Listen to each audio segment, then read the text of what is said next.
নমস্কার, আমি ভাইপো বলছি, মিস্টার এবি। যেমন কি জানেন, ওয়েস্ট বেঙ্গলে একটা হাস্যকর ঘটনা ঘটেছে। হ্যাঁ, আমি আরজিকর মেডিকেল কলেজেরই কথা বলছি। আর তা নিয়ে আমার পিসি অর্থাৎ সবার দিদি মিস এমবি জানিয়েছেন আমরা এই ছোটোখাটো বিষয়ে আমরা কি করতে পারি। 10টা মানুষের 10টা মেয়ের যেরকম রেপ হয় এটাও হয়েছে, তো আমরা কি করতে পারি? ধর্ষিতার স্মৃতির উদ্দেশ্যে 10 লাখ দিতেই পারি।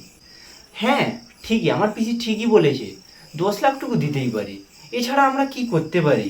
এখন তো সাধারণ জনতা উই নিড জাস্টিসের ব্যানার নিয়ে মোমবাতি জ্বালিয়ে ধর্ণা দিচ্ছে, মিছিল করছে। আচ্ছা, তারা মিছিল করে কি করবে? ওরা সাধারণ জনতা, ওদের কতটুকু আর অকাত আছে?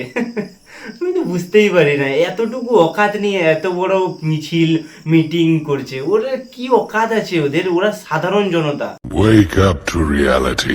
হ্যাঁ, ঠিকই তো, সাধারণ মানুষের আর কি অকাত আছে?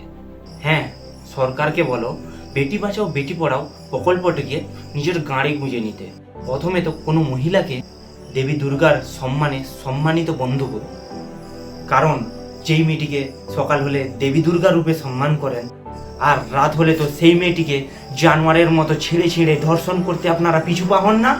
আচ্ছা, মোমবাতি জ্বালিয়ে আপনারা কি পেয়েছেন? আপনারা কি জাস্টিস অর্থাৎ বিচার পেয়েছেন?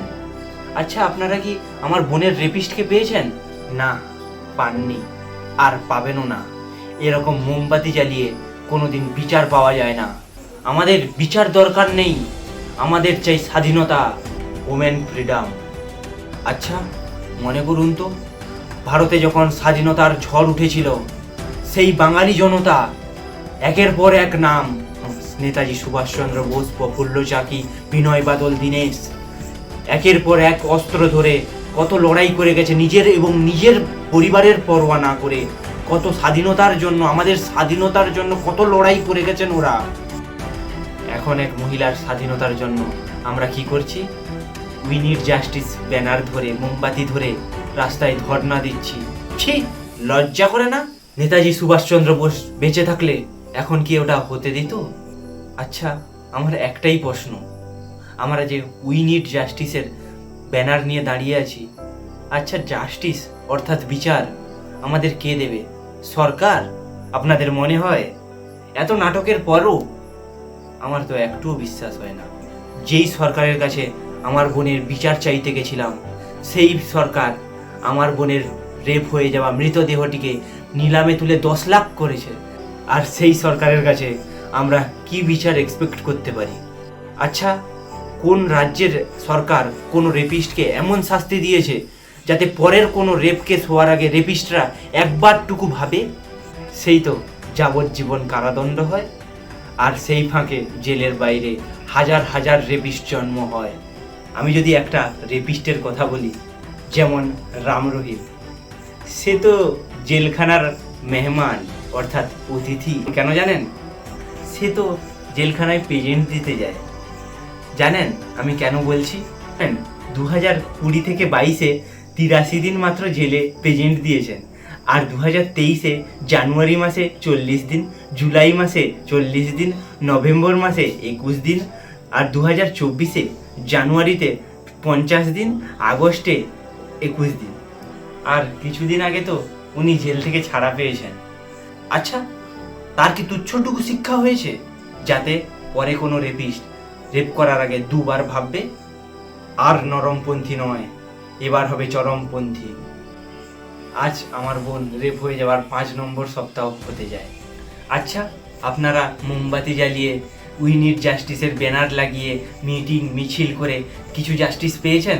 ভারতবর্ষ ছাড়ুন, আমাদের রাজ্যে আরজি করের পর কতজনের মা বোন রেপ হয়েছে জানেন আপনারা? জানেন না, তাই না? কারণ সরকার চেপে গেছে। এইরকম মোমবাতি হাতে মিটিং মিছিল করলে কোনোদিন জাস্টিস পাওয়া যায়। আর যতদিন যাচ্ছে মানুষের ভিতরে ক্রোধ, জাস্টিস পাওয়ার আগ্রহ কমে যাচ্ছে। আর যত দিন যাচ্ছে আগের মতো আর দেখতে পাই না আমার বোনের জন্য বিদ্রোহ, আমার বোনের জন্য লড়াই। সাধারণ জনতা পরপর ভুলে যাচ্ছে আমার বোনের কথা, কারণ আমার বোনের একটা রেপিস্ট ধরা পড়েছে। আমি জনতাদের মনে করিয়ে দিতে চাই, ওই একজন রেপিস্ট আমার বোনকে রেপ করে ছেড়ে দেয়নি, পরপর 19 জন রেপিস্ট আমার বোনকে হিংস্র হায়নার মতো রেপ করে ছেড়ে দেয়নি, মেরে চোখে মুখে রক্ত বের করে দিয়েছে। এই হিংস্র অত্যাচারে আমার তো জাস্টিস চাই না, আমার চাই স্বাধীনতা, আমার বোনের স্বাধীনতা, প্রত্যেকটা মেয়ের স্বাধীনতা। স্বাধীনতা পেতে হলে তো মোমবাতি জ্বালিয়ে ব্যানার টাঙিয়ে স্বাধীনতা পাওয়া যায় না। স্বাধীনতার জন্য তো দরকার লড়াই, অস্ত্র হাতে লড়াই। আমি যদি ধর্মের দিক থেকে দেখি, আমাদের হিন্দু ধর্মে তো এক মহিলার জন্য লঙ্কাদান ও মহাভারত হয়েছিল। আর আমি যদি ইসলাম ধর্মের কথা বলি, ওতে লেখা আছে রেপিস্টকে তিল তিল করে মৃত্যুদণ্ড দেওয়া। তার হচ্ছে কোথায়? আর নরমপন্থী নয়, এবার হবে চরমপন্থী। এবার অস্ত্র উঠান, অস্ত্র উঠিয়ে রেপিস্টের গায়ে আঘাত করতে করতে বলুন, এটাই সাধারণ মানুষের অকাত মাদার চোদ। আমার বিচার চাই না, আমার চাই স্বাধীনতা, আমার মার স্বাধীনতা, আমার বোনের স্বাধীনতা, ওমেন ফ্রিডম। আমার কেন বিচার চাই না জানেন? কারণ স্বাধীনতার পর আমরা সাধারণ জনতা সঠিক বিচার করে নেব। এখনও যদি আমার কথা কারুর খারাপ লাগে, ডেসক্রিপশনে একটা ফর্ম দিয়েছি, ওই ফর্মটা প্রিন্ট আউট করে যেখানে যেখানে আমার কথা খারাপ লেগেছে ওটা লিখে ফোল্ড করে নিজেদের গাঁড়ে গুঁজে নিন।